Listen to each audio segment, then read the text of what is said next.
자, 안녕하세요. 이번 시간에는 6월 모의고사 문학 파트의 해설 강의를 해보도록 하겠습니다.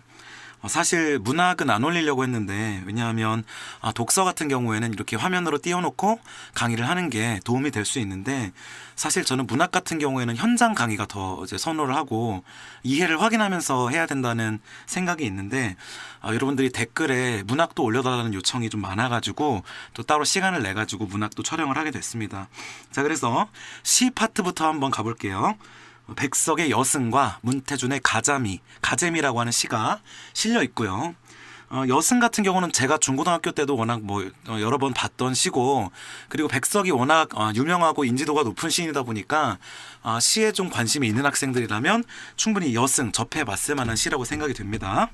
자, 여승, 일단 제목부터가 여승인데 무슨 뜻이죠? 여자는 여자, 그다음에 승려 승자죠. 그래서 여자 중을 말합니다. 여자 중, 여자 승려. 그래서 우리말로는 여승을 뭐라고 합니까? 비군이라고도 하죠. 비군이. 자, 여승은 합장은 불교식 인사법, 여러분들 아시죠? 손 이렇게 가운데로 쭉 모으고 허리를 숙여가지고 인사하는 방법이죠. 자, 그러면 지금 여승이 뭐 하고 있냐면 합장하고 절을 하고 있어요. 근데 여기서 절이라는 거는 그 엎드려서 절한다는 그 절이 아니라 그냥 허리를 숙여서 인사하는 걸 여기서 절이라고 하는 거고, 여기서 절을 왜 했을까요? Why? 여기서 손을 모으고 절을 왜 했을까요? 왜 그러냐면 나를 만났기 때문이에요. 그러니까 나한테 지금 인사하는 거예요, 여승이. 합장이 그 불교식 인사법이기 때문에 나를 지금 만나서 나한테 인사를 하고 있는 거예요. 자, 여승, 가지치의 냄새가 났다고 하는데, 가지치라고 하는 건 여러분들 혹시 취나물이라고 들어봤습니까? 취나물? 여러분들 밥상에 나물인데 살짝 씁쓸한 맛이 나는 산나물이 취나물인데, 취나물의 냄새가 났대요. 근데 그럼 누구한테서 취나물의 냄새가 났다는 걸까요? 여승한테서 취나물 냄새가 났다는 거겠죠. 이게 무슨 뜻일까요? 여러분들 김준태 시인의 강강술래라는 시가 있는데, 거기에 무슨 구절이 나오냐면 어느덧 산국화 냄새 나는 할머니한테서 산국화 냄새가 난다고 하는 구절이 있어요. 근데 이게 왜 그럴까요? 할머니가 오랫동안 자연 속에 묻혀 살았기 때문에 자연을 닮아서 그 냄새가 나고 있는 거거든요. 결국엔 여기서 취나물의 냄새가 난다고 하는 것도, 불교 같은 경우는 육식이 아니라 채식을 하면서 살아가죠. 그렇기 때문에 그만큼 이제 탈속이라는 건 속세를 떠난다는 거죠. 불교의 귀에서 산속에 묻혀 산 지가 오래되었기 때문에 가지취의 냄새가 났다고 하는 것을 봐서 이 여승의 삶이 어떤 속세와는 분리된 어떤 절 속에서의 삶이 굉장히 오래되었고, 어떤 탈속적인, 그러니까 속세와 분리된 그런 불교적인 색채가 나는 구절이 이 여승에게서 취나물 냄새가 났다고 하는 그런 구절이 되겠습니다. 자, 쓸쓸한 낯이, 여기서 낯은 낯짝, 여러분들 들어봤죠? 얼굴을 얘기하는 거예요. 그럼 누구의 쓸쓸한 낯일까요? 여승의 쓸쓸한 낯일 거고, 쓸쓸하다는 건 플러스예요, 마이너스예요? 뭔가 부정적인 의미니까 여승의 어떤 그 배경, 여승의 어떤 역사, 여승의 어떤 살아온 삶에 어떤 쓸쓸함이 묻어 있을까를 궁금하게 만드는 그런 구절인 거죠. 쓸쓸한 낯이 옛날같이 늙었다, 이렇게 되어 있는데, 이 부분 같은 경우는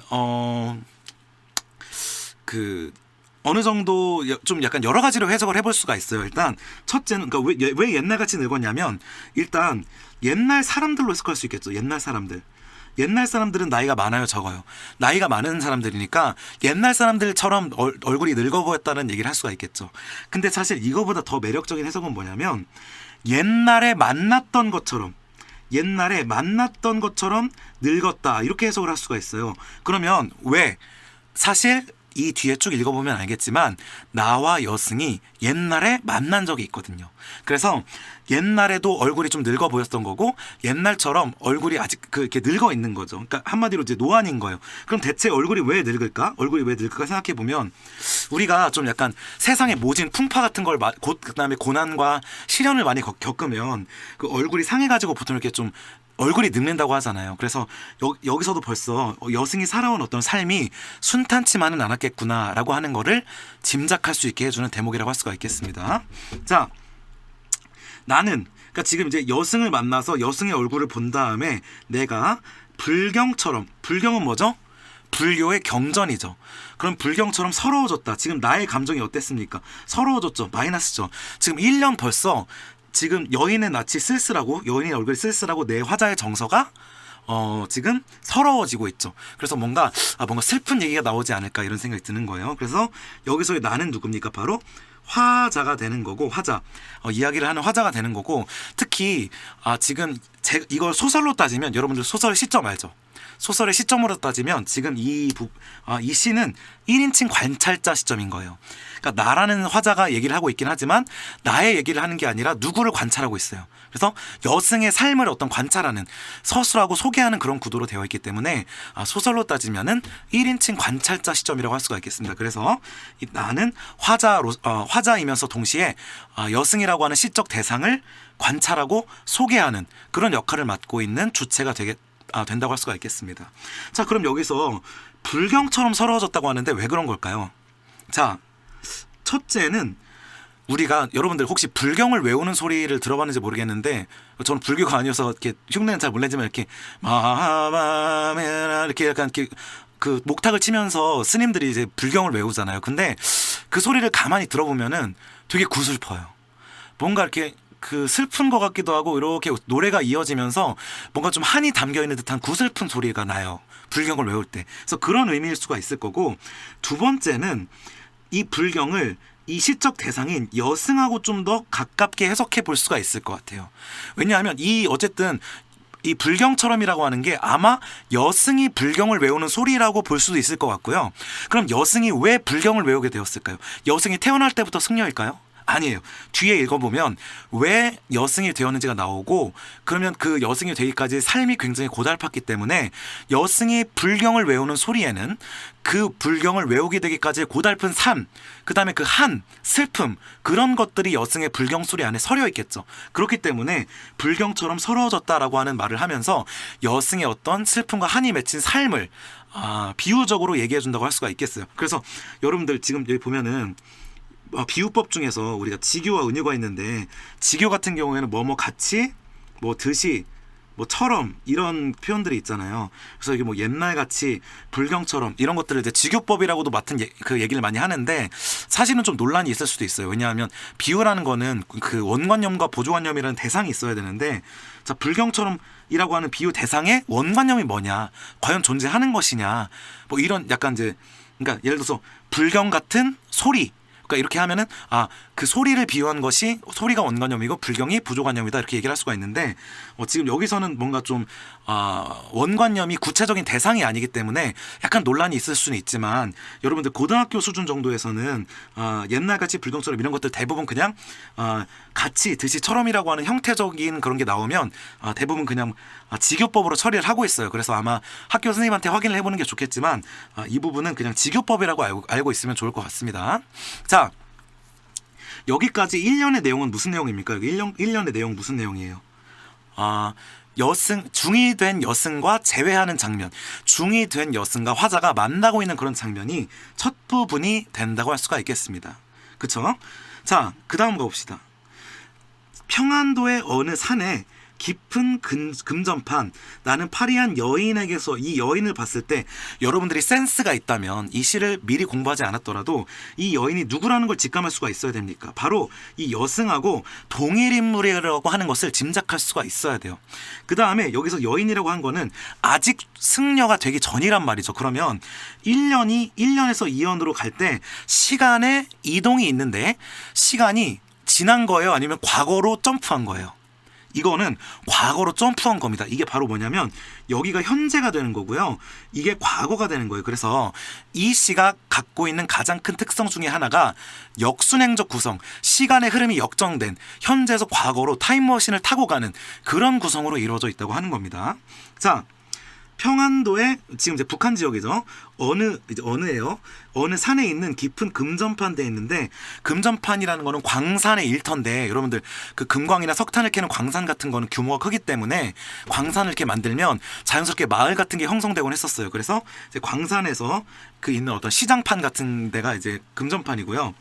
금전판에서 나는, 그 과거에 나겠죠. 지금 1년에 나가 아니라 더 과거에 날 거예요. 나는 파리안이라는 거는 몸이 굉장히 마르고 살색에 핏기가 없다는 거예요. 그러니까 굉장히 연약해 보이는, 가냘퍼 보이는 여인을 말하는 거고, 그 여인에게서 옥수수를 산 적이 있습니다. 자, 그럼 여기서 우리가 알 수 있는 거, 여인의 직업을 알 수가 있죠. 이 여승은 과거에 뭐 하고 다니던 사람입니까? 평안도의 어떤 막 그 산 속을 돌면서 옥수수를 팔던 사람인 거죠. 옥수수. 자, 그 여인은 나이 어린이거든요. 나이가 어린 딸아이를 따리면은 때리며예요. 이거 이모음 역행동화 때문에 때리며로 바뀌는 거죠. 자, 딸 아이가 나옵니다. 여승이 그때 누굴 데리고 있었어요? 여승에게는 딸이 있었어요. 그럼 누가 있어야 돼? 남편이 있어야 되는데 여기까지가 아직 안 나오고 있죠. 딸아이를 때리며 가을밤같이, 야, 왜 때렸을까요, 딸을? 아마 딸이 뭐 좀 투정 부리지 않았을까 싶어요. 딸아이를 때리면서 가을밤같이 차게 울었다. 자, 여기 울었다가 굉장히 중요한 부분이죠. 자, 여인의 정서, 마음이 단적으로 나오는 부분이죠. 자, 여인이 울고 있었어요. 그럼 여인의 마음, 여인의 삶, 여인의 행복은 어땠을까요? 어떤 고달프고 비참한 삶을 살아가고 있었다는 걸 알 수가 있겠죠. 자, 특히 여기서 이제 비유법이 또 나옵니다. 가을밤 같이. 가을밤은 따뜻한 밤이에요? 춥고 서늘한 밤이에요? 서늘하죠. 그러니까 마치 서늘한 밤같이 차갑게 울고 있었다라고 하는 거고, 이 부분에서 공감각적 심상이 드러난다고 문제를 출제하는 사람들도 있습니다. 뭡니까? 우는 건 뭐예요? 우는 건 우는 소리이기 때문에 청각적 심상이 될 텐데, 그 청각적 심상을 무엇으로 전이시키고 있습니까? 차다고 하는 촉각적 심상으로 전이를 시키고 있죠. 자, 이 중에서 우는 거는 실제로 경험한 지각이고, 차다고 하는 건 전이한 지각이기 때문에 청각의 촉각화가 이루어지고 있다라고 할 수가 있겠습니다. 만약에 이 청각의 촉각화 이런 거 잘 모르겠으면 제 강의 중에서 정지용의 향수라는 강의를 올려놓은 게 있는데, 그거를 중간에 살펴보면은 좀 자세하게 공감각적 심상에 대해서 강의를 해놨으니까 그 부분 들어보면 좋을 것 같습니다. 자, 그래서 이연의 내용은 뭡니까? 과거로 가서 여승과 내가 만난 첫 만남을 얘기해주고 있었어요. 그때 여인은 평안도에서 옥수수를 팔고 딸아이를 데리고 울고 있었어요. 오케이? 자, 여기까지 됐죠? 섣벌같이 나아간, 섣벌이라고 하는 거는 일벌이에요. 자, 이 부분은 그러니까 잘 보세요. 여기 울었죠. 그럼 여인이 우는 이유가 있을 거 아니야. 여인이 왜 울었을까? 여인은 왜 슬펐을까? 그 이유, 그 내력을 설명하는 부분이 바로 이 다음 줄이라고 할 수가 있습니다. 이게 아주 유기적으로 연관되는 시예요. 아주 잘 쓴 시거든요. 자, 일벌같이 나아간. 그러면 지아비가 나아갔다는 거는 집 나갔다는 얘기예요. 가출, 집 나갔다는 얘기인데, 집을 나간 이유가 에이 살기 싫어 하고 나간 게 아니라 일을 하러 나간 거죠. 일벌같이니까. 여기도 벌써 직요법도 드러나죠. 직요법. 여기도 직요법도 드러납니다. 그러면 이 시가 비유적이라고 할 수 있습니까? 없습니까? 당연히 비유적이라고 할 수가 있는 거예요.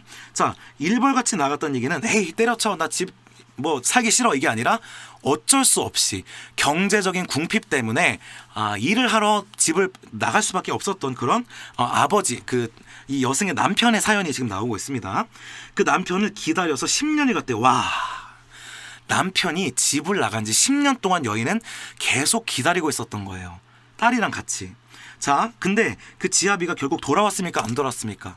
돌아오지 않았죠. 그럼 지아비가 아마 어떻게 된 걸까요? 아마도 뭐 죽음에 처했거나 돌아올 수 없는 어떤 일이 있었거나 너무 많이 멀어져서 뭐 재혼을 했거나 어쨌든 어떤 알 수 없는. 자, 그러면 여기서 바로 드러나는 게 뭡니까?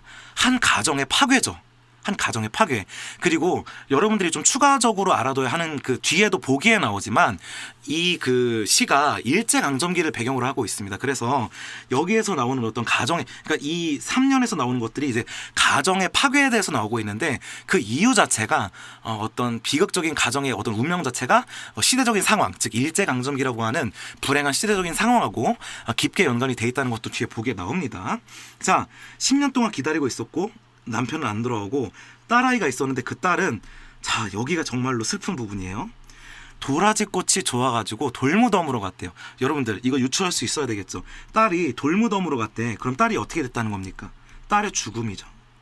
딸의 죽음이에요. 그러니까 근데 여기서 딸은 죽었다 이렇게 쓰는 것이 아니라 도라지꽃이 너무 좋아서 도라지꽃이 피는 돌무덤으로 갔대. 자, 그럼 이거는 딸이 죽었다는 걸 직접적으로 말한 겁니까? 간접적으로 돌려서 말한 겁니까? 돌려서 말한 거죠. 거기에다 더해서 도라지꽃이 좋다는 얘기는 뭘 좋아한다는 얘기는 플러스죠. 그러니까 이걸 뭐라고 하냐면 미화. 자, 아름다울 미자에 되라자를 쓰는 거죠. 그래서 아름답게 표현한 거. 근데 이 죽음은 어떤 거예요? 이거 죽음은 어떤 비극적이고 끔찍한 상황인데 그거를 어떻게 표현했어? 도라지 꽃이 좋아가지고 돌무덤으로 갔다고 하는 미화법, 이 죽음을 아름답게 포장하는 방법을 하고 있죠. 근데 이 아름답게 포장하는 오히려 비극적인 죽음을 예쁘게 표현함으로써 비극적인 죽음이 오히려 더 심화되는, 그 비극성이 오히려 더 강조되는 느낌이 든다는 거예요.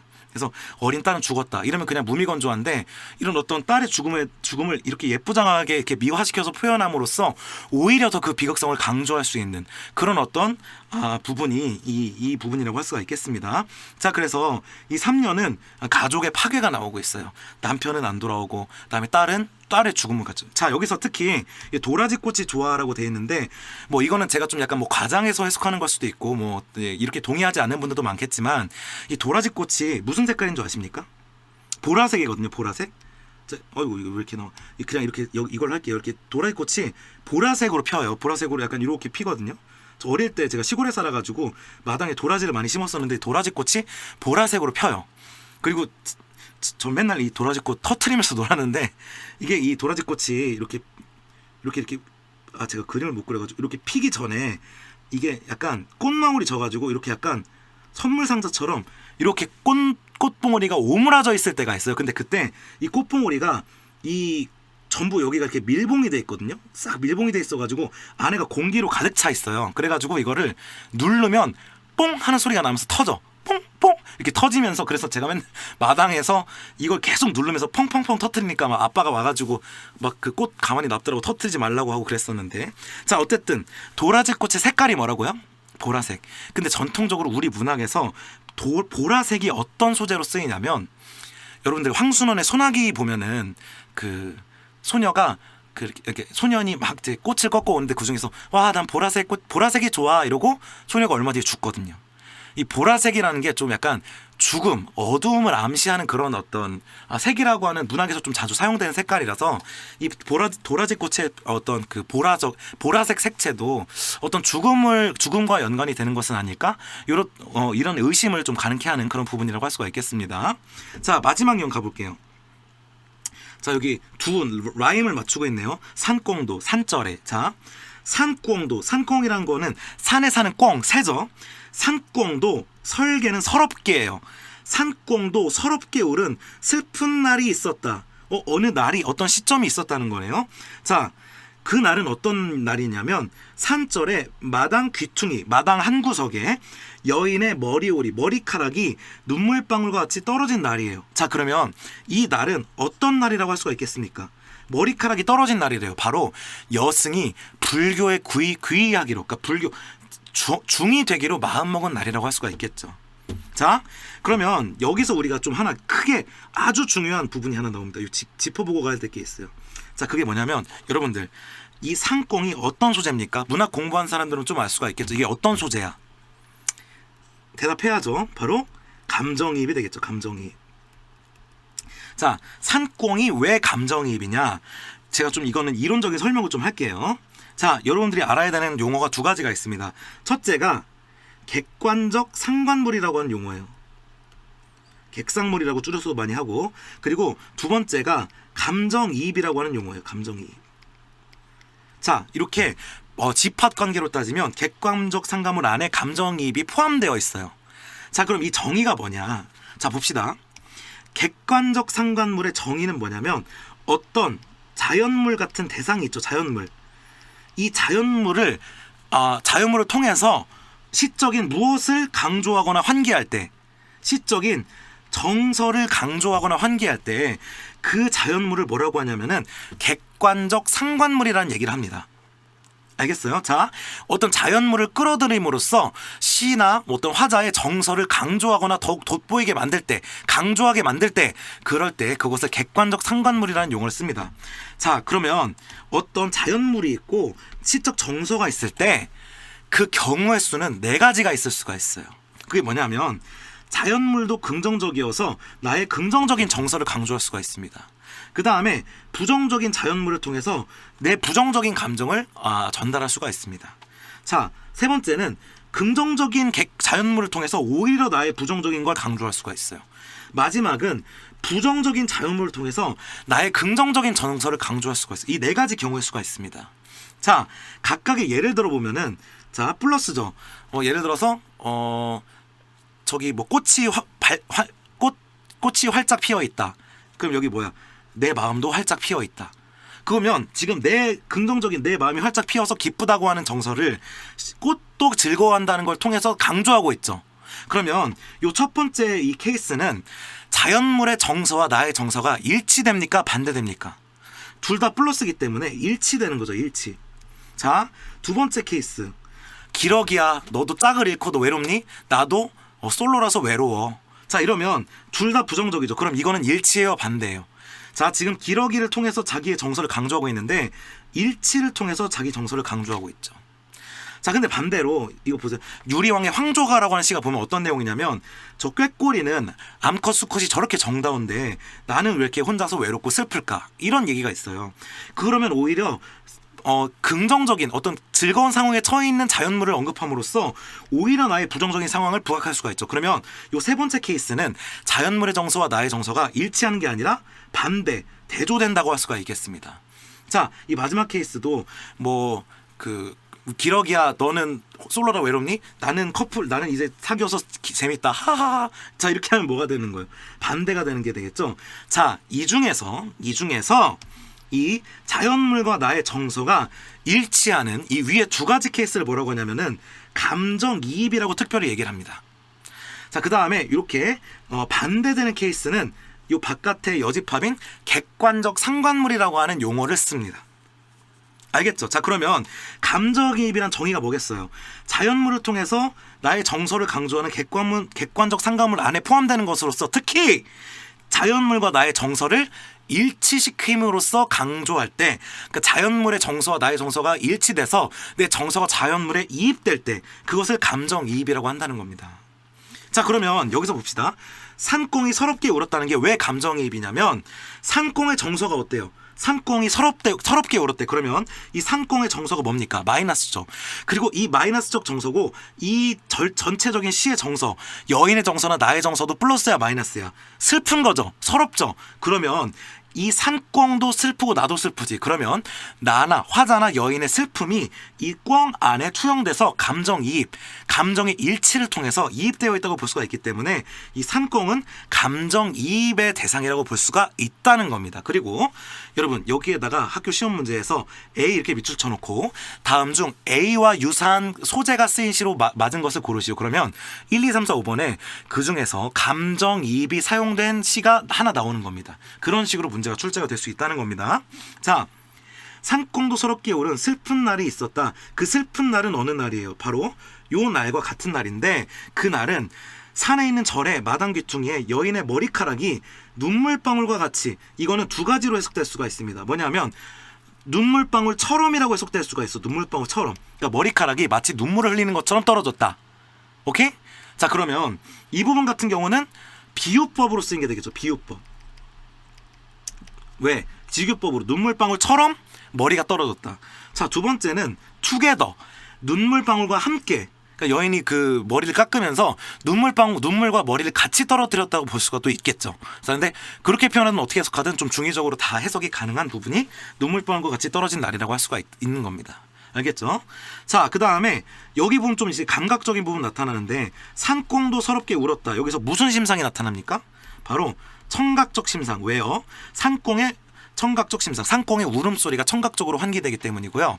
자, 그 다음에 눈물방울과 같이 떨어진, 이 떨어진에서 무슨 이미지가 드러난다고 할 수가 있습니까? 바로 상승적 이미지랑 하강적 이미지 중에서 하강적 이미지가 드러난다고 하는 거고, 하강적 이미지는 어떤 슬픔이나 절망 이런 것들을 표현하기에 적절한 이미지로 알려져 있기 때문에 어떤 이 떨어진다는 하강적 이미지를 통해서 여인의 어떤 슬픔, 그런 것들을 나타내고 있다고 볼 수가 있겠습니다.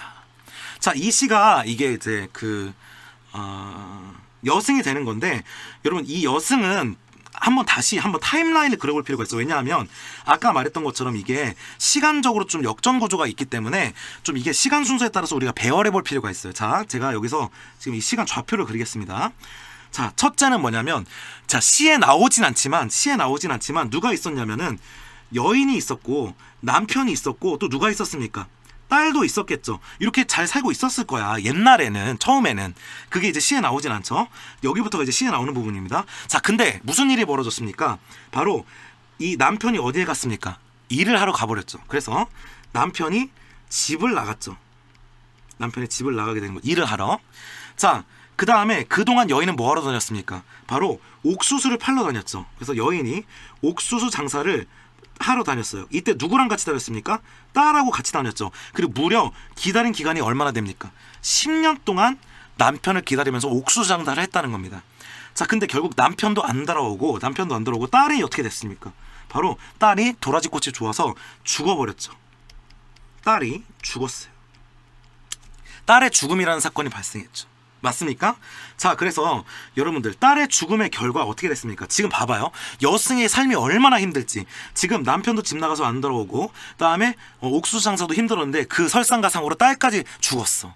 그럼 여러분들, 힘듦에 슬픔에 고난이 겹쳤을 때, 마음이 너무 너덜너덜해졌을 때 어느 정도까지 가냐면, 와, 그러니까 현타가 오는 거야. 와, 여러분들, 이별 여행이라고 들어봤죠? 이별 여행. 그 남자친구랑 여자친구랑 사귀다가 헤어지면은 그 슬픔을 이기지 못해가지고 어디로 막 떠나고 그러잖아요. 자, 이 여인이 지금 이 속세에서의 삶을 견딜 수 있습니까, 없습니까? 너무 절망적이고 슬프기 때문에 속세의 삶을 미처 다 감당할 수가 없는 거야. 그래서 여인이 뭐가 된 거야? 불교에 귀의하고자 하는 마음을 먹은 거죠. 지금도 왜 그 되게 막 너무 힘들 때 나 머리 깎고 중이나 될까? 이런 말을 좀 하는 분들이 있어요. 그래서 여승이 뭐가 됐습니까? 머리를 깎은 장면. 이게 어디 나오는 겁니까? 바로 여기 이 마지막 부분이 되는 거죠. 머리를 깎고 마지막에 어떻게 된 거야? 바로 절이 된 여승과 내가 재회하는 부분이 맨 처음으로 돼 있다는 겁니다. 알겠죠? 그래서 이 시 위에다가 내가 그 어떤 시간적인 변화를 그려주면, 첫째, 지아비가 집을 나갔어요. 일하러. 그리고 10년 동안 기다리면서 여인은 어떤 그 금전판을 돌면서 옥수수를 팔러 다녔어요. 누구랑? 딸이랑. 자, 근데 그 딸이 어떻게 됐어요? 딸도 죽었어요. 그 고통을 이기지 못해서 어떤 날에 여인이 머리를 깎고 절로 불교로 귀의했어요. 그래서 결국 맨 처음 부분에서 승려가 된 여승과 내가 다시 나는 어디서 만난 적이 있습니까? 바로 옥수수 장사할 때 나를 만난 적이 있고, 이 재회할 때 나를 다시 만나게 되는 그런 어떤 시간적인 구조로 되어 있다는 겁니다. 그래서 이렇게 씀으로써 어떤 효과를 얻을 수가 있어요. 여인의 내력을 뭔가 좀 양파 껍질 벗기듯이 궁금해하게 만들 수가 있죠. 이 사람은 누굴까? 이 사람은 왜 나한테 합장을 하지? 이 사람은 왜 만났을까? 알고 보니 이런 사연이 있었네? 이런 사연이 있었네? 이렇게 계속해서 뭔가 내력을 밝혀나가는 구조를 이렇게 취함으로써 그 역순행적 구성의 효과를 볼 수가 있다고 하는 겁니다.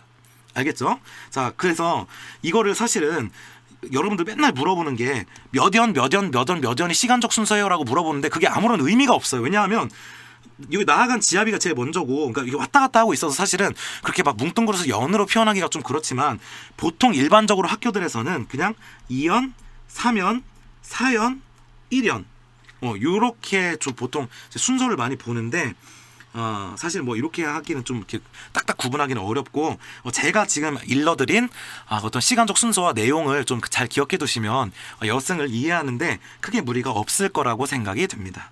알겠죠? 자, 그래서 이 여승의 주제는 뭐가 되겠습니까? 바로 이제 일제강점기에 있었던 여인의 어떤 비극적인 삶과 어떤 가족 공동체의 파괴와 상실, 그런 게 이제 주제가 된다고 할 수가 있겠습니다. 그래서 이 시는 굉장히 슬프고 애상적이고 또 감각적인, 비유적인 그런 표현이 굉장히 많이 사용이 됐고요.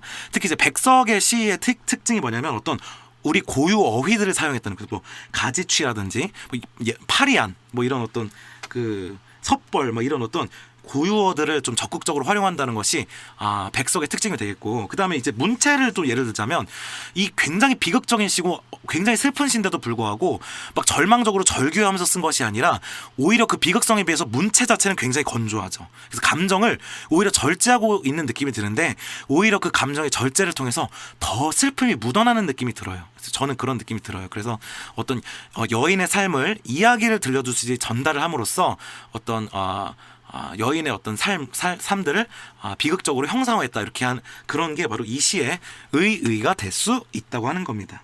자, 여승 뭐 이해됐죠? 혹시라도 좀 궁금한 거 있으면은 댓글에 남겨주시면 제가 해석을 해드리도록 답변을 해드리도록 하겠습니다. 자, 이거와 같이 묶여있는 가자미라고 하는 시도 한번 보겠습니다. 가자미. 자, 김천의료원. 자, 김천의료원은 어디입니까? 바로 시적 공간이 되겠죠. 자, 6인실 302호 딱 봐도 지금 이게 병실이죠. 병실. 시적 공간은 병실입니다. 302호에 산소 마스크를 두고 암투병 중인 그녀가 누워있다. 자, 그녀가 뭡니까? 시적 대상이 되겠죠. 자, 가시에서 시적 대상은 누구였습니까? 여성이었죠. 나시에서는 시적 대상이 되겠고, 그 시적 대상의 상황은 어떻게 되겠습니까? 암투병하고 있죠. 맞죠? 그리고 이거 참고로 이 시인의 말에 따르면 이 그녀가 시인의 큰어머니 암투병 중이었던 큰어머니에 대해서 쓴 시라고 좀 알고 있습니다. 저는. 자, 바닥에 바짝 엎드린 가재미는 가자미인 거거든요. 가자미처럼 그녀가 누워있다 이렇게 되어 있네요. 자, 그럼 여기서 비유법이 드러났습니까? 드러났죠. 그녀를 무엇으로 직교하고 있습니까? 바로 그녀의 모습을 가자미에 비유하고 있죠. 가자미의 속성은 뭐가 있어요? 여러분들 가끔씩 그 광어랑 굉장히 비슷한 게 가자미인데, 가끔씩 여러분들 횟집 수조 앞에 지나가다 보면 광어들이 바닥에 납작하게 붙어 있잖아요. 저 친구가 움직이기는 할까 싶을 정도로 미동도 없이 바닥에 딱 붙어 있죠. 그게 이제 그 가자미가 되는 건데, 가자미랑 광어는 좀 다르긴 하지만 어쨌든, 그러면 그녀를 가자미로 비교할 수 있었던 이유는 뭡니까? 바로 가자미와 그녀의 외양상의 공통점 때문이죠. 외양상에 어떤 공통점이 있습니까? 바닥에 누워서 꼼짝 않고 바닥에 이렇게 말라서 바닥에 딱 붙어 있어야만 하는 그런 어떤 외양적인 동질성, 공통성 때문에 그 그녀를 가자미에 비유할 수 있었다고 하는 겁니다. 그러니까 그녀가 힘없이 침대에 딱 달라붙어 있는 거죠. 자, 나는 그녀의 옆에 한 마리 나란히 가재미로 눕는다. 자, 나는 아픈 사람은 아니에요. 근데 아픈 사람, 아파서 바닥에 딱 누워있는 사람 곁에 나도 같이 눕는 거예요. 여러분, 이 니은 부분의 의미를 해석하는 것이 굉장히 중요합니다. 자, 지금 이 그녀 옆에 같이 있어주는 거죠. 근데 같이 있어주는데 이렇게 위에서 나는 앉아가지고 내려다보는 게 아니라 시선을 같이 누워서 맞추고 있는 거예요. 시선을 수평적으로 눈높이를 맞추고 있는 거예요. 자, 이것을 통해서 무엇을 하고자 하고 있는 겁니까? 화자는 이 나라는 사람은 대상에 대해서 뭐 하라고 싶은 거예요? 어떤 공감 또는 위로 또는 연민 또는 이해, 오케이? 또는 소통. 자신도 그 옆에 나란히 누움으로써 화자의 아픔에 대해서 좀 공감하고 이해하고 위로하고 연민하려는 그런 시도라고 볼 수가 있다는 겁니다. 이 부분이. 알겠죠? 자, 가자미가 가자미에게 눈길을 건네자. 자, 이 가자미는 어떤 가자미입니까? 가자미가 가자미에게 눈길을 건네자 그녀가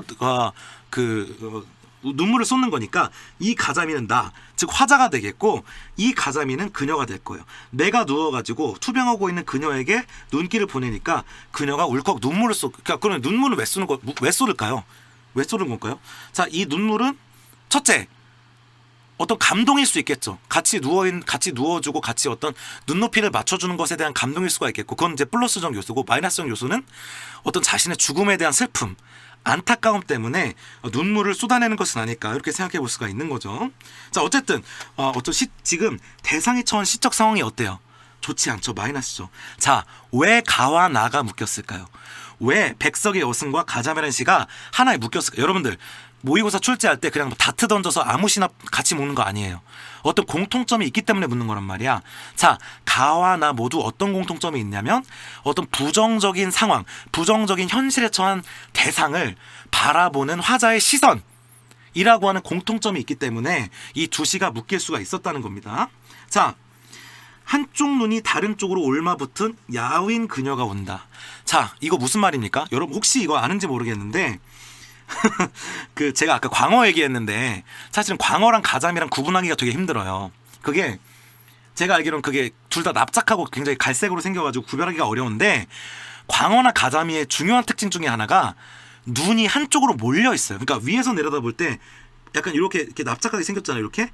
그러면 눈이 이렇게 양쪽에 달려있는 게 아니라 눈이 이렇게 한쪽으로 몰려 있단 말이야. 근데 되게 신기한 게 광어랑 가자미랑 눈이 몰리는 방향이 달라요. 좌광우도라 그래가지고, 자, 이렇게 있고 이렇게 또 이렇게 있으면 생긴 건 비슷한데, 가자미 같은 경우는 이렇게 오른쪽으로 눈이 몰려 있어요. 그러니까 이 오른쪽이라 하면 내가 들고서 앞에서 가자미를 봤을 때 기준으로 오른쪽이라는 거고, 그 다음에 광어 같은 경우에는 눈이 이렇게 왼쪽으로 몰려. 그리고 제가 알기로는 원래는 광어랑 가자미랑 치어 때는, 어릴 때는 눈이 이렇게 공평하게 있다가, 제가 알기로는 커가면서 한쪽으로 이렇게 서로 다른 쪽으로 옮겨지는 걸로 알고 있어요, 저는. 자, 어쨌든 가자미의 중요한 특성이 뭐냐면 눈이 한쪽으로 몰려 있다는 겁니다. 근데 화자는 바로 그녀를 가자미에 비유하면서 이 눈이 한쪽으로 몰려 있다는 특성도 시에 인용한 거예요. 오케이? 한쪽 눈이 다른 쪽으로 올마붙은, 이게 뭐냐면 가자미의 특징인 거죠. 근데 가자미의 특징은, 이거는 외형적 특성이지만 이 그녀의 눈이, 한쪽 눈이 다른 쪽으로 올마붙었다는 얘기는 정말로 사람 눈이 이렇게 이동하진 않았겠죠. 이건 약간 정신적인 비유예요. 좀 약간 추상적인 비유야. 그게 무슨 비유일지 좀 생각을 해봅시다. 자, 야윈 그녀라고 되어 있는데, 야위였다는 거는 왜 야였을까요? 당연히 병 때문에, 병마, 암 때문에 육체가 허약해져서 야위였다고 볼 수가 있겠습니다. 자, 그녀가 운다. 당연히 그녀, 즉 이제 시적 대상이 자신의 어떤 처지를 불행하게 여기고 있다는 것을 알 수가 있는 부분입니다. 자, 그럼 대체 왜 한쪽 눈으로 옮겨졌다고 얘기를 했느냐? 보세요. 그녀는 죽음만을 보고 있고, 이게 굉장히 중요한 멘트입니다. 자, 그러면 지금 이거 굉장히 잘 이해하셔야 돼요. 우리 앞에는, 그녀 앞에는, 또 나의 앞에는, 우리 세계에는 생의 세계, 삶의 세계가 있고, 한쪽에는 죽음의 세계가 있는 겁니다. 이렇게 생의 세계, 죽음의 세계. 그 다음에 이것이 서로 나눠지는 거예요. 근데 우리는 보통은 생과 죽음의 세계를 공평하게 보거나 또는 생의 세계를 보면서 살죠. 삶의 세계를 떠올리잖아요. 근데 이렇게 심각한 병에 걸려서 죽음이 임박했을 때는 우리가 무엇에 사로잡히게 돼요? 나는 내가 곧 죽나? 죽음이란 뭐지? 나 죽으면 어떻게 되지? 이제 진짜 죽는 건가? 이런 죽음이라는 생각에 사로잡히게 되죠. 왜? 이 병 때문에 죽음에 임박하게 되니까. 그렇죠. 그러니까 지금 어떻게 되는 거예요? 그녀의 생각과 그녀의 세계와 그녀의 삶과 그녀가 생각하고 행동하는 모든 것이 모두 죽음만을 생각하고 죽음에 사로잡힌 그런 어떤 모습을, 눈이 죽음 쪽으로 몰렸다고 표현한 겁니다. 그녀는 죽음만을 보고 있고, 자, 우리가 앞을 똑바로 봐야 앞길로 가잖아요. 근데 옆으로만 보면 옆길밖에 못 가는데 그 옆길이 어떤 길이에요? 죽음으로 가는 길이잖아요. 그러니까 그녀에게 죽음이 피할 수 없이 다가온다는 점, 그게 첫 번째 의미. 두 번째 의미는 뭐겠습니까? 그녀의 생각과 그녀의 삶 모두가 죽음이라는 것에 오로지 사로잡혀 있다고 하는 어떤 그런 의미, 그 의미로도 해석될 수가 있다고 하는 겁니다. 알겠죠? 자, 그녀는 그래서 죽음만을 보고 있고, 삶의 세계는 떠올리지 못하고 있고 보지 못하고 있는 거예요. 죽음의 세계가 너무 육박해 오고 있는 거야. 자, 보고 있고, 나는 그녀가 살아온 파랑 같은 날들을 보고 있다. 자, 이 파랑은 두 가지 의미로서 해석할 수가 있겠죠. 첫째는 뭡니까? 파란색이죠. 파란색. 자, 이 파란색은 무엇과 연결될 수 있습니까? 그녀가 가자미로 비유됐죠. 바로 바다죠. 이 파랑은 파란색이라는 이미지에서 바다를 비유하고 있는 것으로 첫 번째 해석할 수가 있을 거고, 두 번째는 파랑이 파도죠. 파도가 같은 말로 파랑이거든요. 파도 같은 날들이라고 할 수가 있겠습니다. 둘 다 해석이 가능하다고 할 수가 있겠어요. 자, 어쨌든 그녀가 살아온 이 바다나 파도들은 생의 세계예요, 죽음의 세계예요? 생의 세계인 거죠. 좌우를 흔들면서 살던 그녀의 물속 삶은 나는 떠올린다.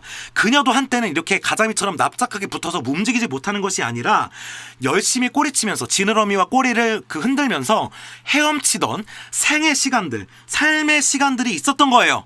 알겠습니까? 자, 그래서 바로 이 부분이 이렇게 해서 연결돼서 나오는 겁니다. 그녀도 물속에서 좌우를 흔들면서 싱싱하게는 너무 이상한데, 사람이니까 신선하게도 아니고 뭐죠? 그 생의 어떤 생을 느끼면서 살아있었던, 생의 세계를 보던, 살아있었던, 활기찼던, 건강했던 그런 시기가 있었던 거예요. 알겠습니까? 자, 그 생의 세계가 바로 이 부분인 거예요. 그 생의 세계에서는 지느러미를 흔들면서 살던 생의 세계에서는 그녀가 걸어온 오솔길도 있었고, 그다음에 그 길에 도달하던 뻐꾸기 소리, 그녀가 만났던 어떤 많은 그 어떤 대상들, 그녀의 삶에서 만났던 많은 그 것들을 이제 할 수가 있겠고, 그다음에 또 가늘은 국수를 삶던 저녁도 있었고, 그다음에 흙담조차 없었던, 담조차 세우지 못했던 그녀, 여러 대에 걸친 가게, 그러니까 어떤 집안의 그 경제라고 할 수가 있겠죠. 자, 그러면 그녀의 그 생은 어떤 삶이었습니까? 경제적으로 풍족하고 화려한 삶이었습니까? 아니죠. 뭔가 경제적으로 궁핍하고 뭔가 소박하고 좀 가난하고 시련이 있는 삶이 아니었을까 싶어요. 왜? 화려한 길이 아니라 오솔길을 걸어가야 되고 그 다음에 어떤 소박한 뻐꾸기 소리를 들으면서 흙담조차 세울 수 없었던 가난한 집안의 어떤 경제 상황이 있었던 거니까. 알겠죠? 그러니까 그녀의 생애 세계 자체가 굉장히 어떤 그래도 이제 고난과 시련을 통해서 그 헤엄쳐 왔다는 것을 알 수가 있겠습니다. 그리고 이런 어떤 고생길들이 어떤 이런 투병의 원인이 되었다고도 우리가 짐작할 수도 있을 것 같고요. 자, 그렇게 이제 그 고달프고 가난한 삶을 생의 삶을 헤엄치면서 살아오던 그녀가 그녀의 두 다리가 서서히 멀어져서 가랑이졌다. 자, 가랑이졌다는 얘기는 벌어졌다는 얘기거든요. 근데 이 부분이 저는 정확히 어떻게 해석해야 될지 모르겠는데 제가 추측하기로는 두 다리가 서서히 멀어져가지고 벌어졌다는 얘기가 육체가 말라서 그런 거 아닌가 싶어요. 그러니까 이 육체가 마르면 살이 없어지면서 두 다리의 그 살과의 간격이 멀어질 거 아닙니까? 그래서 이 야위어가는 어떤 육체, 메말라가는 육체를 형성한 것이 바로 이 멀어져서 벌어졌다고 하는 이 부분이 아닌가 싶은 생각이 저는 마구마구 듭니다. 자, 가랑해지고 폭설을 견디지 못하는 나뭇가지처럼. 자, 이런 폭설은 무엇의 비유가 되겠습니까? 자, 그 다음에 이 나뭇가지처럼 자체도 비유죠. 등뼈가 구부정해지던 그 겨울 어느 날을 생각한다. 자, 어느 날이 있었는데 그 어느 날은 그녀의 등뼈가 마치 눈이 너무 많이 와서 구부러진 나뭇가지처럼 구부정해졌대. 자, 그러면 왜 그녀의 등뼈가 구부러졌을까요? 바로 암, 투병, 병 때문이겠죠. 야윈 육체 때문에 제대로 허리도 펴지 못하는 고통 속에서 그녀의 어떤 등뼈가 구부정해졌다고 표현한 것이 아닌가, 그런 생각이 드는 겁니다. 자, 그래서 이 폭설이란 건 결국 뭐겠습니까? 어떤 투병의 고통이나 병, 나를 이길 수 없는 어떤 병의 고통, 그런 것들이 폭설이라고 비유가 됐다고 할 수가 있겠습니다. 자, 그 겨울 어느 날을 생각한다. 그녀의 숨소리가 느릅나무 껍질처럼 점점 거칠어진다. 자, 호흡이 거칠어진다는 건 무엇을 이제 암시하고 있습니까? 여러분들 굉장히 죽기 직전의 숨소리가 굉장히 거치거든요. 이렇게 굉장히 짧게 거칠게 쉬는 숨소리가 있는데 그녀의 숨소리가 거칠어졌다는 것에서 무엇이 드러납니까? 바로 그녀의 임종이 가까워지면서, 죽음이 가까워지면서 아주 쇠약해진, 아주 어떤 그 병이 심해진 어떤 나약한 육체적인 모습, 고통, 그런 것들을 이제 의미하는 부분이 숨소리가 거칠어지고 있다는 부분인 거고, 이 부분도 공감각적 심상 드러나죠. 자, 느릅나무 껍질처럼 거칠어진대. 야, 껍질처럼, 여기 또 비유법, 직유법도 쓰였죠. 자, 껍질처럼 거칠어지는 거는 무슨 심사입니까? 자, 촉각적 심상이 되겠죠. 나무 껍질처럼 거칠다는 거. 근데 표현하고 싶은 원관형은 원래 그 심상은 뭐였어요? 숨소리죠. 그러니까 뭡니까? 청각의 촉각화를 통해서 공감각적 심상이 드러난다고 할 수가 있는 겁니다. 자, 나는 그녀가 죽음 바깥의 세상을 이제 볼 수 없다는 것을 안다. 이게 정확히 어떤 구절과 대응되는 겁니까? 바로 그녀가 한쪽 눈이 한쪽 눈으로 올마붙었으며 그녀가 죽음밖에 볼 수 없다고 하는 그 구절과 이 미음 구절이 정확하게 대응되는 구절이라고 할 수가 있겠습니다. 오케이? 죽음이 임박해졌기 때문에 죽음에 사로잡힌, 죽음의 생각밖에 할 수 없는, 죽음밖에 직면하고 죽음밖에 바라볼 수 없는 그녀의 어떤 운명을, 마지막을 얘기하는 것이 바로 이 미음 부분이라고 할 수가 있겠습니다. 자, 한쪽 눈이 다른 쪽 눈으로 깜깜하게 쏠려버렸다는 것은 안다. 그쵸? 생의 눈에서 죽음의 눈 쪽으로 눈이 쏠려버렸다는 겁니다. 자, 그러면 이 죽음 바깥의 세상은 뭡니까? 바로 생의 세계가 되겠죠. 근데 그 생의 세계는 더 이상 볼 수 없게 됐다고 얘기를 하고 있는 겁니다. 나는 다만 좌우를 흔들며 헤엄쳐가서 그녀의 물속에 나란히 눕는다. 자, 이 부분하고 정확히 대응되는 부분이 어디입니까? 비슷한 부분이 어디입니까? 바로 나는 그녀의 옆에 한 마리 가재미로 눕는다. 이 부분에서 설명했던 이 눈높이, 맞춤, 공감, 위로, 연민, 큰어머니에 대한 어떤 위로, 큰어머니의 고통을 이해하려는 시도, 이런 것들. 자, 니은이 정확히 여기 이 나는 다만 그녀와 나란히 눕는다라는 구절에 정확히 같은 의미로 대응된다는 것도 여러분들이 알 수가 있어야 됩니다. 자, 맨 마지막 구절이 굉장히 인상적이에요. 자, 보시면 산소호흡기로 들이마신 물은, 산소호흡기는 왜 하고 있겠습니까? 당연히 그녀가 지금 심각한 병에 걸려있기 때문에 병실에서 산소호흡기를 하고 있을 텐데 그 물을 마른 내 몸 위에 그녀가 적셔준다고 돼 있어요. 자, 이 부분이 굉장히 저는 독특했던 이유가 뭐냐면 이 윗부분까지는 누가 누구를 위로하고 있는 느낌이에요? 내가 그녀를 위로하는 방향으로 가고 있는 거죠. 근데 이 맨 마지막 부분은 산소호흡기로 들이마신 물을 오히려 그녀가 나한테 촉촉히 뿌려주는 것 같은 그런 느낌. 일종의 주객전도, 일종의 위로의 대상과 위로받는 대상이 바뀌는 듯한 그런 느낌 듣지 않아요? 그래서 여기서 최종적으로 뭐가 일어났다고 볼 수가 있겠습니까? 바로 그런 어떤 위로와 공감과 연민의 일방적 전달이 아니라 상호작용, 미안합니다. 상호작용이 일어났다고 하는 볼 수 있는 구절이 바로 이 맨 마지막 구절이라고 할 수가 있는 거예요. 알겠습니까? 그래서 저는 이 맨 마지막 부분에서 오히려 위로받는 대상이, 그러니까 위로를 받는 대상이 오히려 역으로 나를 적셔주는, 그래서 마치 그녀가 나를 위로해주고 있는 듯한 그런 느낌으로 마무리하면서 이 부분의 어떤 전환과 발상이 굉장히 놀랍다라는 생각을 하면서 이 시를 읽었습니다. 여러분들 어떻게 읽었는지 모르겠어요. 자, 어쨌든 이 그 가잼이라고 하는 시는 암을 투병하고 있는, 힘겨웠던 삶을, 가난했던 삶을 사다가 암에 걸려서 투병 중인 그녀를 그 뭐죠? 가자미라고 하는 소재로, 잠시만요. 가자미라고 하는 소재로 비유하고 있는 그런 작품이 되겠고요. 그래서 어떤 그런 화자의 위로와 그 따뜻한 시선, 그런 것들이 드러나는 시가 바로 이 가자미라고 할 수가 있겠습니다. 자, 그래서 굉장히 비유적인 그 작품이죠. 왜냐면 그녀의 이제 그녀를 가자미에 비유를 했으니까. 자, 그다음에 또 특징을 하나 좀 꼽아볼 수가 있다면은, 지금 이 글의 시제 자체가 다 뭡니까? 운다, 린다, 뭐 떠올린다, 거칠어진다, 울었다, 떠올렸다, 거칠어졌다가 아니라 전부 현재 시대를 사용하고 있죠. 그래서 현재 시대를 사용하는 것의 효과는 현장감을 좀 줄 수 있다고 하는 그런 특징이 있고요. 생생한 느낌을 전달할 수 있다고 하는 거.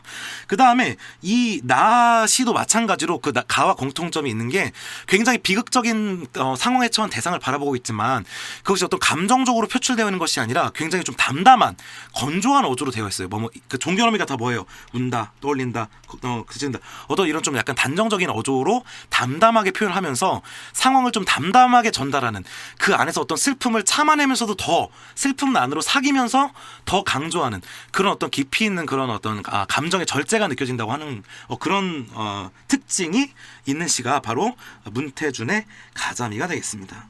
자, 굉장히 여러분들 이거 시험 공부 대비로 이걸 요청하는 분들이 많은 것 같아가지고 좀 꼼꼼하게 읽어봤으니까 혹시 이게 좀 알아두면 좋을 것 같고, 혹시라도 질문이 있다면은 남겨주시면 감사하겠습니다. 자, 30번 이제 문제 풀어봐야 되죠. 가와 나의 공통점으로 가장 적절한 것은 이라고 물어봤습니다. 자, 공통점이네요. 자, 그러면 항상 여러분들 문학 선택지는 뭐뭐하여 뭐하고 있다, 무엇을 통해 뭐하고 있다, 뭐뭐하여 뭐하고 있다, 뭐뭐하여 뭐하고 있다, 뭐뭐하여 뭐하고 있다, A 하여 B하고 있다의 구조로 되어 있습니다. 그리고 이 앞부분에 뭐가 나오냐면 표현 방식이 나오고, 뒷부분에는 그 방식을 통한 표현 효과가 나올 수밖에 없습니다. 자, 이런 구도 속에서 여러분들이 이거를 따로따로 봐야 돼요. 첫째는 이 방식이 드러나는지를 살펴봐야 되고, 그 다음에 그 방식을 통해서 이 효과를 거두고 있는지를 따로따로 굉장히 수학적으로, 수학적으로 좀 이렇게 엄밀하게 따져볼 필요가 있는 거예요. 자, 일단 자연물에 대한 감정이입부터 봅시다. 이거 가에는 드러났죠. 어디서 감정이입이었습니까? 바로 산꽁에서 이 산꽁이 감정이입이라고 했었죠. 그래서 가는 맞는데, 그래서 감정이입을 통해서 화자의 심리 드러내고 있는 거 맞죠. 물론 이제 화자의 심리라기보다는 대상의 좀 이제 그 심리라고 하는 게 좀 더 정확하겠지만, 어쨌든 가는 그럴 듯한데, 나에서 감정이입이 드러납니까, 안 드러납니까? 안 드러나죠. 특히 이 가자미를 감정이입이라고 착각하면 안 되는 거죠. 가자미라는 거는 자연물을 통해서 어떤 정서를 극대화하는 그런 역할이 아니라 그녀의 그냥 비유죠. 그렇기 때문에 가자미는 감정이입의 대상이라고 볼 수가 없는 겁니다. 그래서 나가 아니기 때문에 1번 선택지는 틀렸고요. 2번 비유적 표현을 통해 시적 상황을 효과적으로 나타내고 있다고 되어 있는데, 맞는 선택지가 되겠습니다. 답은 2번이에요. 자, 예를 들어서 여기 옛날같이 늙었다, 불경처럼 서러워졌다, 그 다음에 가을밤같이 차게 울었다, 그 다음에 눈물방울과 같이 떨어진 날이 있었다. 이거 다 비유적인 게 되겠죠. 그 다음에 가자미처럼 누워있다, 그 다음에 파랑 같은 날들, 그 다음에 나뭇가지처럼, 그 다음에 느릅나무 껍질처럼, 뭐 이렇게 비유적인 표현들이 굉장히 많이 쓰였죠. 그래서 가와 나의 공통점으로 비유적이다라고 하는 걸 들 수가 있다고 하는 겁니다. 자, 3번 현재 시제를 사용하여 시적 상황을 현장하게 제시하고 있다. 우리 방금 얘기한 것처럼 나버는 맞지만 잘 봐요. 얻다, 했다, 졌다, 샀다. 가는 전부 과거 시제로 이루어졌기 때문에 이 부분에서 3번은 가가 아니라고 하는 겁니다. 나는 맞고 가는 아닌 거예요. 4번 상승과 하강의 이미지를 대비한다고 되어 있는데, 자, 하강의 이미지는 둘 다 나옵니다. 어디 나오냐면 여기에 눈물같이 떨어졌다라고 하는 것에서 하강적 이미지가 나오는 거고, 여기로 눈물을 쏟아냈다. 이런 눈물이 위로 흐르진 않죠. 아래로 이제 흐르니까 여기서 하강적 이미지가 드러날 수 있다고 보이지만, 둘 다 상승의 이미지는 나오기조차 않고 있기 때문에 당연히 이 둘을 대비할 수가 없는 게 되는 거고요. 그다음에 5번 음성 상징을 이용하여 정서를 생동하게 드러내고 있다고 하는데, 여러분들 음성 상징어 여러분들 고1이라면 이미 알고 있어야 됩니다. 음성 상징어에는 어떤 종류가 있습니까? 음성 상징어는 두 가지로 나눌 수 있는데, 의성어와 의태어로 나눌 수 있죠. 의성어는 소리를 흉내내는 말, 쿵, 쾅, 깨깨 이런 것이 되겠고, 의태어는 모양을 흉내내는 말, 흔들흔들, 아장아장, 뒤뚱뒤뚱 이런 게 이제 의태어인데, 이 시 둘 다 모두 이런 의성어나 의태어 같은 음성 상징어들은 등장하지 않고 있으므로 가도 X, 나도 X가 되는 겁니다.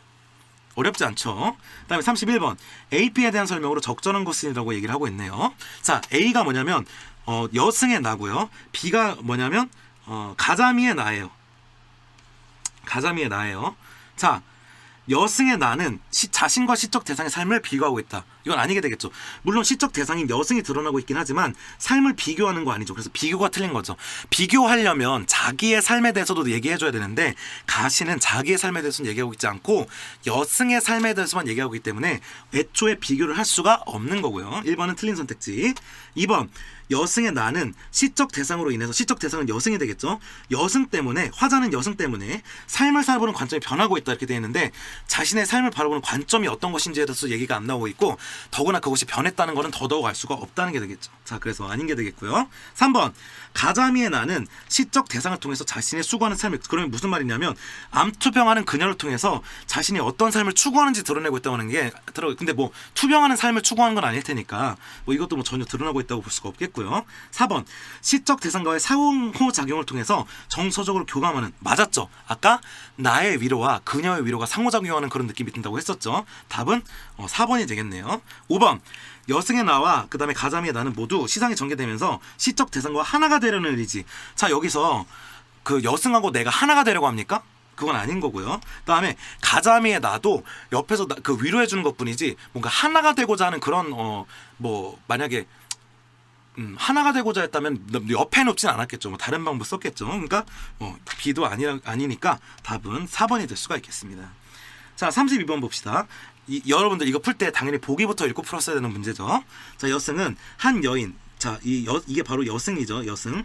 자, 여승의 비극적 삶을 통해서 일제강점기의 시대적 배경을 인한 수탈로 농촌 공동체가 몰락하고 가족 공동체가 파괴되는, 여러분들 일제강점기라는 게 이런 게 무서운 거예요. 여러분들 시대적인 뭐 일제강점기, 전쟁, 식민지 이런 것들이 왜 무섭냐면, 단순히 그것들이 정치인들이 뭐 노는 그런 행위라거나 아니면 뭐 병사들이 몇 명 죽거나 그런 행위가 전쟁이 아니라 어떤 그런 시대적인 배경 자체가 속속들이 그 시대를 살아가는 가족들과 개인들의 삶에 영향을 미치고 파괴시킬 수 있는 그런 무서운 존재가 바로 전쟁이나 일제강점기 같은 식민지 같은 어떤 그런 시대적인 영향이라고 하는 겁니다. 자, 그래서 일제강점기 때문에 굉장히 많은 가족 공동체가 파괴가 됐었고, 그것 때문에 당대 현실을 그리고 있다. 이 작품은 가족의 생계를 위해서 집을 떠난 지아비. 자, 지아비가 집을 떠났다는 것 자체가 뭡니까? 바로 가족 공동체의 파괴가 될 수 있겠죠. 그 다음에 금전판을 떠들고 어린 딸마저 있는 게 또 뭐겠습니까? 일제강점기로 인한 가족 공동체의 파괴가 될 수가 있겠습니다. 자, 이 보기와 같은 거를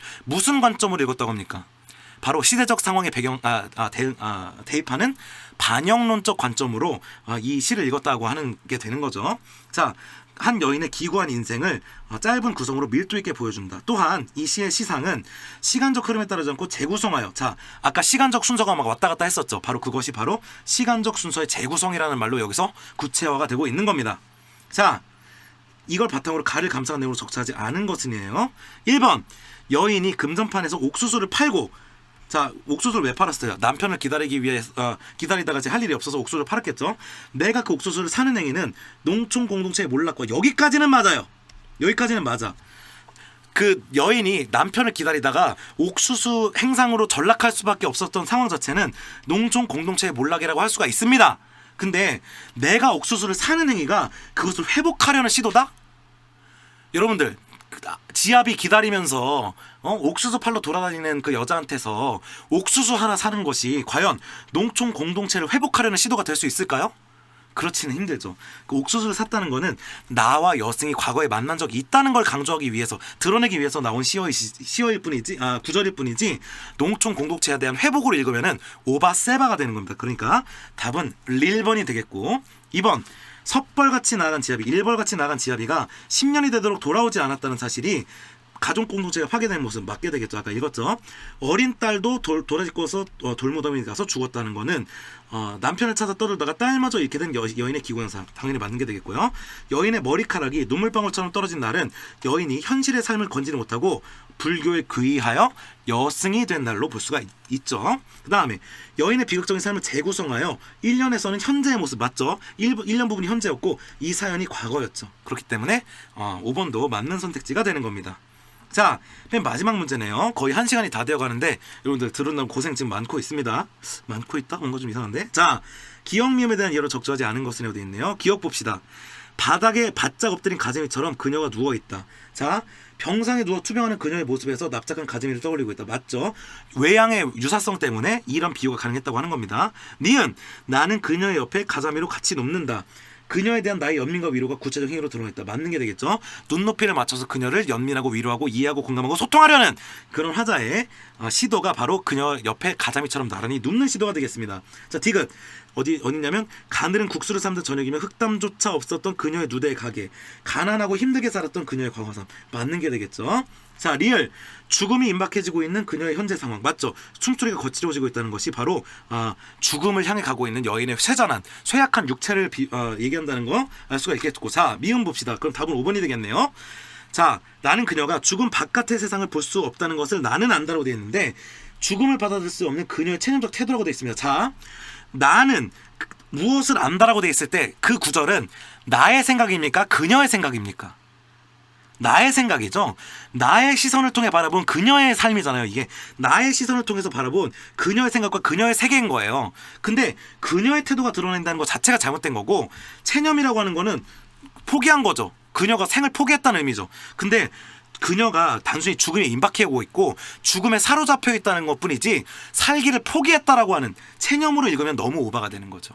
그래서 이 부분은 내가 그녀의 삶에 해석하는, 나의 시선으로 바라본 대상의 삶을 해석한 부분이지 그녀의 태도가 드러나 있다는 것도 보기 힘들고, 심지어 그 태도가 삶을 포기한 체념이라고 보기도 힘들다는 점에서 답이 5번이 된다는 겁니다. 아시겠죠? 자, 여러분들 긴 시간 동안 요 현대시 파트 좀 해석을 했는데 여러분들 좀 제가 꼼꼼히 했으니까 이번 중간고사에 만약에 출제가 된다면 잘 이 내용을 기억했다가 틀리지 않길 바라면서 강의를 마무리하도록 하겠습니다. 여러분들 고생 많았습니다.